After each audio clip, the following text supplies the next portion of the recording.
இன்னைக்கு நம்முடைய கிளாஸ்ல வந்து பாத்தீங்கன்னா BEd first year first semester அதுல வந்து பாத்தீங்கன்னா கற்றலும் கற்பித்தலும் இந்த சப்ஜெக்ட் தான் நம்ம பார்த்துட்டு இருக்கோம். சரிங்களா?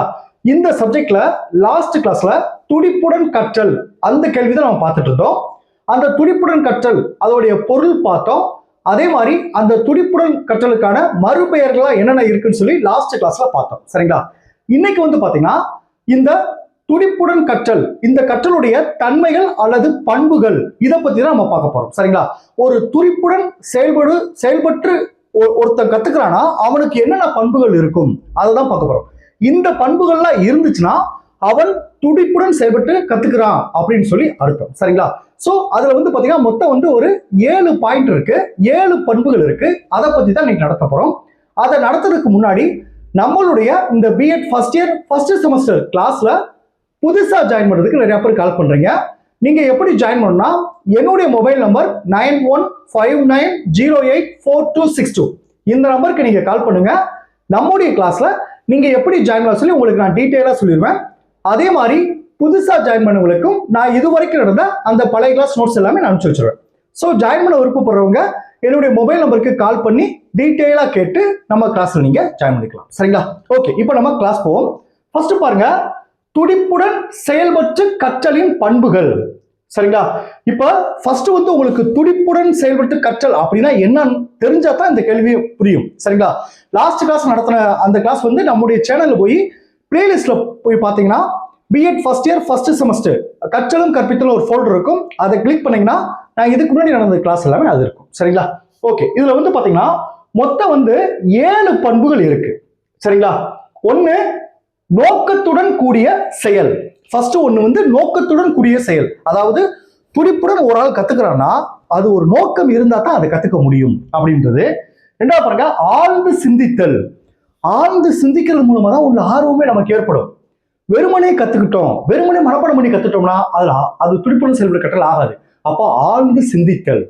3 பாருங்க, கலந்துரையாடல். ஒருத்தன் ஒரு பத்தி பேசிட்டே இருக்கானா அதுல அவன் ஆழ்ந்து சிந்திக்கிறான்னு அர்த்தம். அப்ப அந்த டாபிக்கை பத்தி கலந்துரையாடணும், அதுதான் வந்து கலந்துரையாடுவது. அடுத்து பாருங்க, நுண்ணாய்வு செய்தல். 5 சிக்கலானது. 6 சூழ்நிலைக்கு ஏற்ப செயல்படுதல். 7 பணி ஈடுபாடு. இந்த 7 தலைப்புகள் இருக்கு. சரிங்களா? இந்த 7 தலைப்புகளை பத்தி தான் நம்ம ஒவ்வொன்றா நம்ம பார்க்க போறோம். சரிங்களா?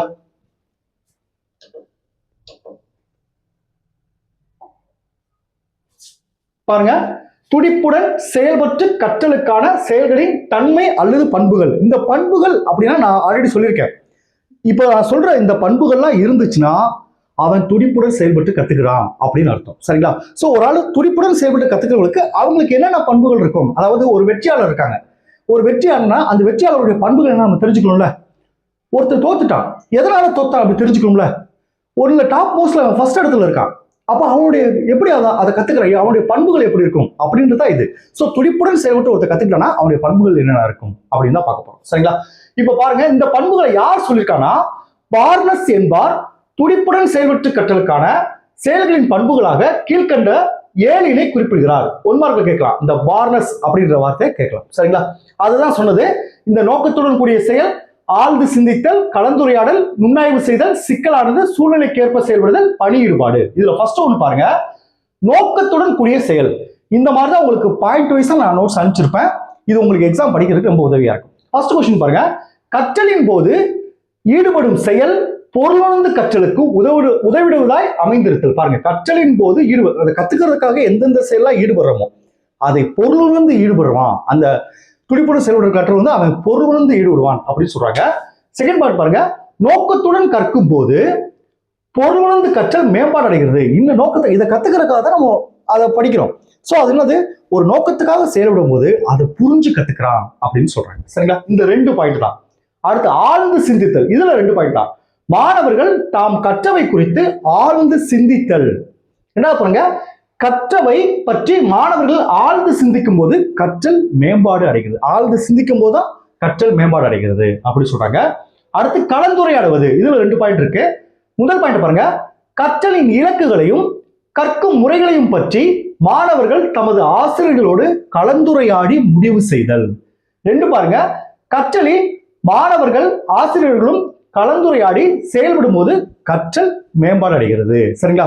ஒருத்தருக்கு ஒரு டவுட் கிளியர் பண்ண ஆசிரியர் போய் வாலண்டியரா கேட்பான். ஏன்னா அதை புரிஞ்சு செய்யணும், அதை பொருள் உணர்ந்து செய்யணும் அப்படின்னு நினைப்பாங்க. அப்படி செயல்படுறவங்க தான் துடிப்புடன் செயல்பட்டு கற்றல் அப்படின்னு சொல்றாங்க. சரிங்களா? 4வது பாயிண்ட் பாருங்க, நுண்ணாய்வு செய்தல். ஃபர்ஸ்ட் பாயிண்ட் பாருங்க, பாடப்பொருளை கற்பதில் மேற்கொள்ளக்கூடிய பல்வேறு வழிமுறைகளை நுண்ணாய்வு செய்தல். இதை படிக்க போறோம், இந்த நோக்கத்துக்காக படிக்க போறோம், இதுக்கு நம்ம என்னென்ன செய்யணும் அப்படின்னு சொல்லி லிஸ்ட் போடுவோம். அவன் தான் துடிப்புடன் கற்றல். அதான் சொல்ல பாருங்க, பாடப்பொருளை கற்பதில் மேற்கொள்ளக்கூடிய பல்வேறு வழிமுறைகளை நுண்ணாய்வு செய்தல். 2வது பாருங்க, நுண்ணாய்வு செய்து செயல்படும் போது சிறந்த கற்றல் வழிமுறைகளை தேர்வு செய்ய முடியும். இதை நோக்கத்துக்காக இதை கத்துக்கிறோம். ஸோ எதை நம்ம எந்த வழியில் அதை கத்துக்கிட்டா அந்த நோக்கத்தை அடைய முடியும் அப்படின்னு பிளான் பண்ண முடியும். சரிங்களா? அடுத்து பாருங்க, சிக்கலானது.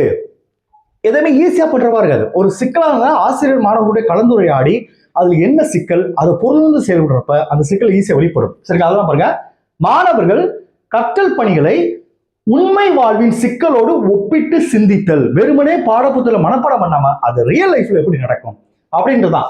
மாணவர்கள் கற்றல் பணிகளை உண்மை வாழ்வின் சிக்கலோடு ஒப்பிட்டு சிந்தித்தல். செகண்ட் பாயிண்ட் பாருங்க, நிதர்சனமான வாழ்வின் உண்மைகளை ஒப்பிட்டு சிந்திக்கும் கற்றல் மேம்பாடு அடைகிறது. இப்படி நிதர்சனமான உண்மைகளை சிந்தித்து அவன் கத்துக்கிறப்ப கற்றல் மேம்பாடு அடைகிறது அப்படின்னு சொல்றாங்க. சரிங்களா? 6வது பாயிண்ட் பாருங்க, சூழ்நிலைக்கு ஏற்ப செயல்படுதல். குறிப்பிட்ட சூழ்நிலை தேவைக்கேற்ப கற்றல் பணிகளை தெரிவு செய்தல். அடுத்து 7வது பாயிண்ட் பாருங்க, பணி ஈடுபாடு. கற்றலுக்கு மேற்கொள்ளப்படும் பணிகள் உண்மை வாழ்க்கை பணிகளை பிரதிபலிப்பதாக இருத்தல் வேண்டும். ஒரு பழமொழி சொல்லுவாங்க, ஏட்டு சுரக்காய் கறி உதவுது சொல்லுவாங்க. பார்த்தீங்களா? அதனாலதான் வெறும் மனப்பாடம் பண்ணி படிச்சு பரீட்சைக்கு மட்டும் படிச்சோம்னா நம்மளால ஜெயிக்க முடியாது. அதான் சொல்ல பாருங்க, கற்றலுக்கு மேற்கொள்ளப்படும் பணிகள் உண்மை வாழ்க்கை பணிகளை பிரதிபலிப்பதாக இருந்தால் மாணவர்கள் ஈடுபாடு அதிகரித்து காணப்படும். அது வாழ்க்கையிலேயே முன்னேற்றத்தை ஏற்படுத்தினா தான் அவனுக்கு ஈடுபாடு வரும்னு சொல்றாங்க. ஸோ இதுதான் இந்த 7 பாயிண்ட். அடுத்த கிளாஸ்ல இந்த துடிப்புடன் செயல்பட்டு கற்றலை ஏற்படுத்துவதற்கான உத்திகள் ரொம்ப ரொம்ப முக்கியமான கொஸ்டின். இது 5 மார்க்ல 10 மார்க் கேட்பாங்க. இதை பத்தி நம்ம அடுத்த கிளாஸ்ல பார்ப்போம். Okay, thank you students. நம்ம நெக்ஸ்ட் கிளாஸ்ல பார்ப்போம்.